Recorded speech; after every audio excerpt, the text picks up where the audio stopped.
Hello, language learners. I'm Emily. And I'm Michael. All right, everyone, welcome back to another exhilarating episode. Today, we're diving headfirst into a pretty common feeling that almost every language learner grapples with. You know that haunting sensation after an English conversation when you think, man, I could have done so much better. Yeah, that feeling is, so relatable. It's super weird because you're in the moment, but then afterward you have all these thoughts popping up, right? Exactly. So this feeling comes from a mix of psychological factors. Our brains actually get more time to process information after we've had that real-time conversation. It's like a delayed reaction, where your mind suddenly thinks of awesome phrases and word choices that could have fit perfectly into the dialogue, but didn't come to you in the moment. Whoa, that makes sense. It's like when you're overthinking a text you sent. You realize 3 hours later that you could have said something way cooler or better.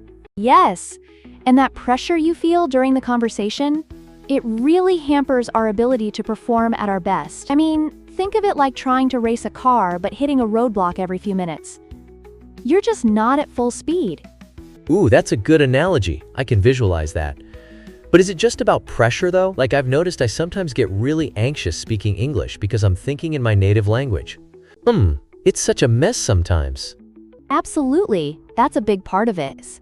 Our brains tend to default to our native language, and when we try to translate expressions or ideas from one language to another in real time, it can really throw us off. Plus, with a limited vocabulary, it can feel like playing charades with your own thoughts.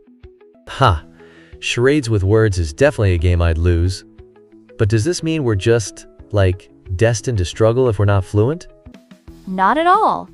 It's a natural process for every learner, and even seasoned speakers face these challenges. To combat that anxiety and boost your confidence, there are some effective exercises we can employ. Oh, like what? I'm sensing some cool strategies here. Right. One great method is called delayed response practice. You take a simple sentence and try to come up with as many variations as possible. Variations? That sounds kind of tricky, not just saying the same thing over and over again, right? Exactly. It's about finding different ways to express the same idea. You could even compare it to jazz improvisation, keeping that same beat while playing different riffs. Jazz and language? That's, mind-blowing. So, what's the next exercise you have in store? Another effective strategy is reconstructing the conversation mentally after it happens. Imagine the conversation and think about all the improvements you could have made without beating yourself up over it. Oh, that's interesting. So, it's like brainstorming, but, not in a commercial meeting sense. Do you think this actually helps? Definitely. It helps you reflect constructively and build confidence for next time. And speaking of next time, there's also the no-stop practice, where you record yourself speaking and aim to keep talking without stopping. Whoa, that sounds kind of scary. What if I just ramble about pizza or something for minutes? Well, that's the beauty of it. Just let your ideas flow, and no matter how silly they seem, you're still practicing fluency. Besides, even native speakers stumble over their words sometimes. True. Imperfection is, a part of the process, right? Exactly. And remember, this feeling of frustration isn't just you. It's completely normal, and even professional speakers experience it too.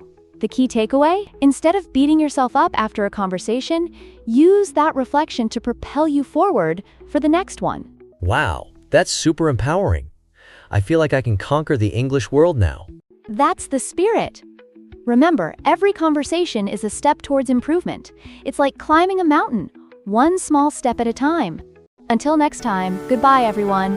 Goodbye.